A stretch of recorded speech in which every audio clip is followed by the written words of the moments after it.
ND Notícias de volta. Na série de entrevistas referentes ao balanço das atividades deste ano, você, Paulo Alceu, desta vez teve como entrevistado o presidente do Tribunal de Contas do Estado. Pois é, Eldiane, e olha só, pela primeira vez a presidência do Tribunal de Contas está sendo exercida por um técnico, e um técnico de origem, né? E foi por aí que eu comecei a entrevista. Presidente, eu começo a nossa entrevista lhe perguntando o que significa um técnico assumir a presidência do Tribunal de Contas do Estado, um cargo que é comum a gente ver um político ocupando. E o senhor, pela primeira vez, o senhor, como técnico, está presidindo o tribunal. O técnico, enfim, ele dá uma grande contribuição, uma grande participação no aprimoramento, enfim, no exercício das atividades do Tribunal de Contas, mas o componente político ele também é muito importante. Sobre a questão de eu ter um perfil mais técnico, eu sei que isso impõe a mim uma responsabilidade muito grande. As expectativas que são geradas em torno do nosso desempenho como presidente do Tribunal de Contas terminam sendo bastante elevadas e cercada de anseios e de expectativas em relação a isso. O que muda no regimento interno do tribunal para o ano que vem? A gente pretende dinamizar cada vez mais a atividade no nosso tribunal. Nosso regimento ele é antigo, ele, de certa forma, ele é muito formalista, muito preso ao processo.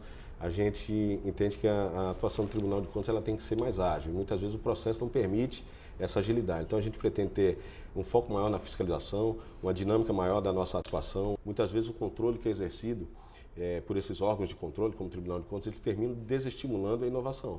Você cria no administrador a figura do medo em inovar. Então a gente tem que estimular essas boas práticas, as inovações, desde que obviamente elas estejam imbuídas de um compromisso com o interesse público realmente, que sejam práticas que visem o aprimoramento da gestão pública, prestar um bom serviço ao cidadão. Agora a tecnologia está bem presente aqui no tribunal. Tá, mas ela pode ser mais presente ainda. A gente tem vários projetos que demandam de uso intensivo de tecnologia da informação. Tivemos que segurar a implementação de alguns desses projetos em função das dificuldades financeiras pelas quais passa o Estado de Santa Catarina. Então o Tribunal de Contas ele dá duas grandes contribuições nesse processo. A primeira delas na sua atuação, o tribunal cada vez mais atuante, mais efetivo, mais ágil, mas também fazendo o exemplo, o dever de casa, permitindo economia de gastos públicos, de forma que a gente possa, de maneira voluntária, contribuir com o Executivo, com repasses voluntários, como a gente tem feito aí ao longo deste ano, já fizemos 2 vezes.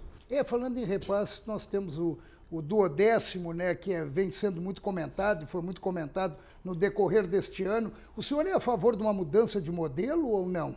Não, eu sou completamente contra. O 12º é uma conquista histórica dos poderes. Houve um tempo que os poderes, para exercerem livremente as suas atividades, eles tinham que ficar de pires na mão no Executivo, pedindo verbas para o seu orçamento. O controle, às vezes, assume uma posição de antagonismo em relação à atuação de um gestor, né? E se o controle depende do repasse daquele gestor para exercer a sua função, como é que fica a independência? Né?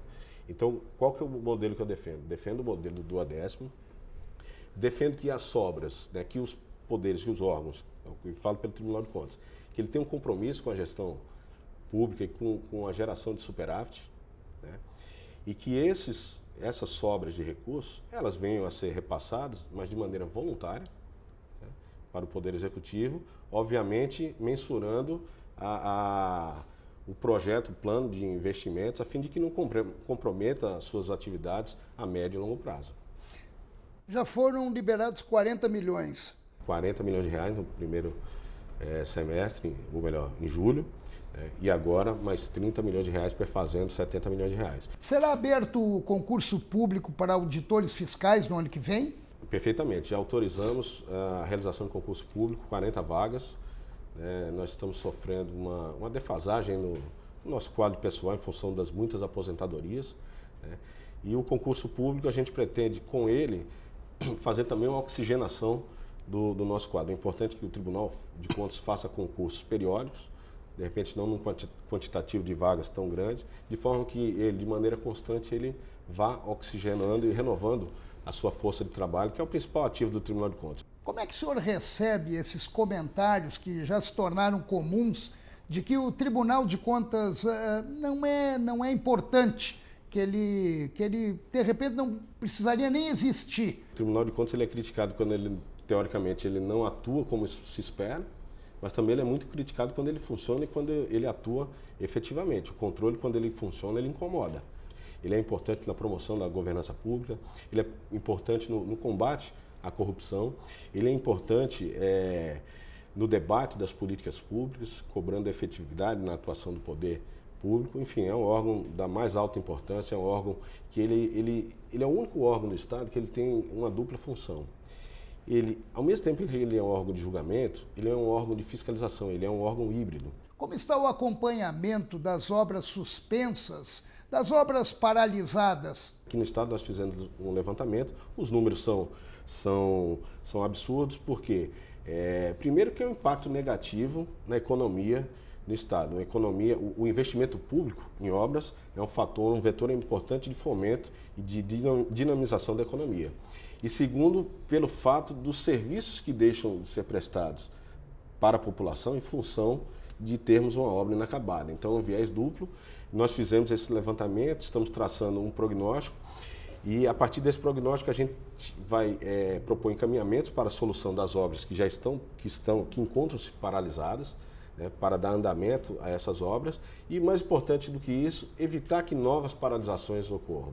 Presidente, encerrando, o que esperar do Tribunal de Contas do Estado para 2020? Estamos promovendo uma série de mudanças aqui na casa, fizemos uma grande reestruturação organizacional este ano, estamos mudando a forma de autuação e distribuição de processos na casa, de forma que a gente seja mais dinâmico, consiga acompanhar melhor a gestão.